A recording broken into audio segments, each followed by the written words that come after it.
So, how do we summarize this portion? Well, I think the best way to summarize would be that this business of fighter generations is something like Reynolds numbers in fluid mechanics, a way of cataloging fuzzy information, really nothing more than that. There are certainly no specifications or magic spells or recipes for success. And what I want to emphasize is that the use of technology is something like spices. It is subjected to diminishing returns. You can ask the Afghans about it. I'll close that section here. Now, the Bekaa Valley of 1973 was being used for the last, about 50 years, about how superiority of equipment really can counter, and it's the thing to have. You must have definitely superior equipment, otherwise you won't win. That is a very, very slanted views, I suspect, peddled by the manufacturers of very high-tech aircraft. I have included my views of it in the references. Now, what I found was that the suppressed lessons of the Bekaa Valley is that in a defensive role that the Syrian MiG-17s were fighting, with a very few electronic upgrades, they could have won against the Israeli Air Force. Now, I put one in inverted commas because the purpose of winning is not about killing more of the enemy. It may sometimes mean that you determine the enemy from acting at all. A deterrence.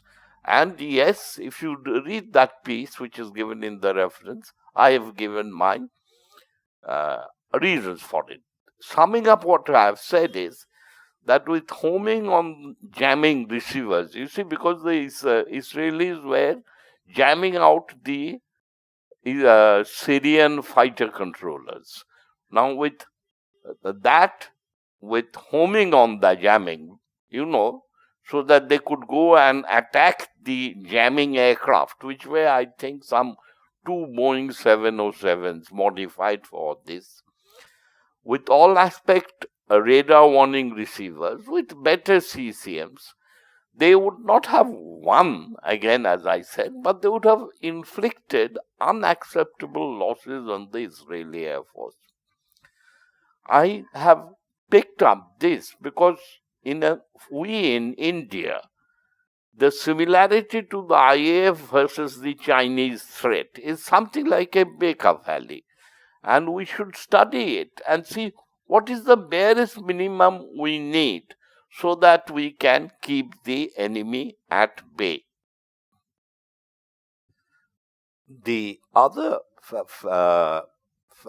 operation that I want to bring to attention is Operations Feather Duster. You see, in 1966, when the first results of air combat in Vietnam were coming in, the USAF conducted a test where the F-86 Sabre was pitched against all those sophisticated American Century Series fighters, the 100, the 101 Voodoo, the 104 Starfighter, the Thunder Chief, and the Dart F-106.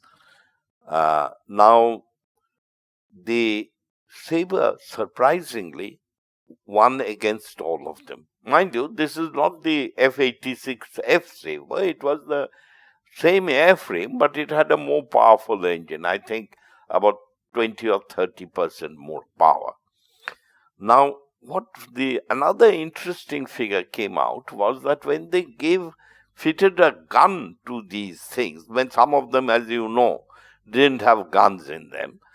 So, when they were given a gun, it only made matters worse because these aggressive pilots then engaged in dogfighting, which was completely unsuited for.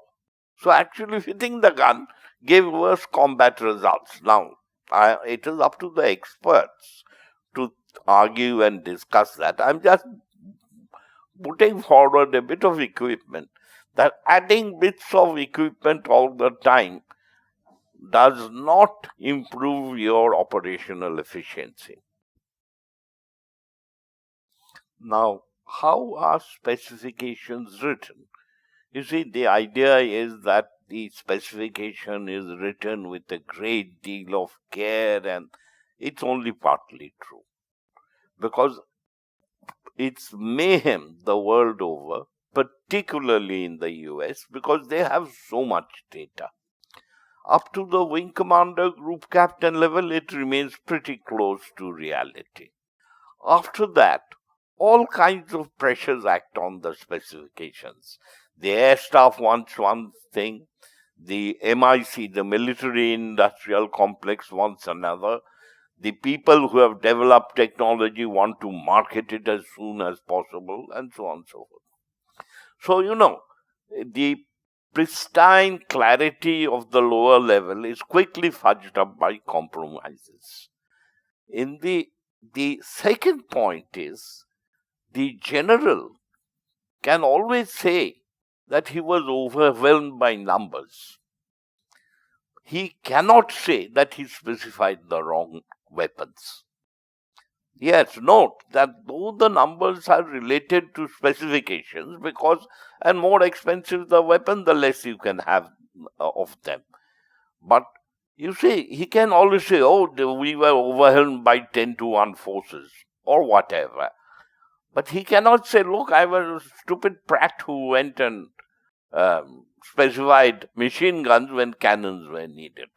This is happening all the world over. I mean, it's unbelievable. But the whole business of 5.56 caliber, I mean, everyone knew it was, we were told when we were young that be careful, it can kill a man. I mean, the idea was it had so little punch. But that kind of caliber was proposed as the main armament of the infantry. And people marketed it. And everyone got it. And now they're all switching back to the old one. Now, I'm not saying that the generals have any easy tasks and they don't know their job. No. It is difficult to predict the future. So what do? They cheat and they copy. And they copy from each other and end up with the wrong type of weapons. Now, I'll give you an example. The US should have focused on 3 aeroplanes. The A-10, that Mohawk or whatever they call it, Bronco, the A-10, and the A-6 Intruder, and the A-10 Warthog, the A-6 Intruder, and the OV-10 North American Bronco. But what did they get? They got the F-4 and the F-105, which were essentially meant for tackling the Russians. And over Vietnam, they had to go in on broad daylight, and they were slaughtered often. I mean, slaughtered is perhaps a hyperbole, but they had huge losses, several thousands of them, because they were going in daylight, and a very low-cost air defense system was really able to shoot them down in very large numbers. Now, I'll summarize this section by making some India-specific comments. My view, and you can completely ignore it, you don't have to inform me about it, is that without structural changes, we are going to fail with our fifth generation program. There are several reasons for it, which I have written elsewhere ad nauseum, but it is like this. Summary is that the aeronautical development organism is compartmentalized. The customer, the expert, and the industry must have equal voting power, management power essentially. Now, why is that not happening? It's because the domination of the development process, you can read it as funds by the family party, that is the DRDO plus Raisina, is preventing one from happening. And we have to think out of the box if we are to succeed.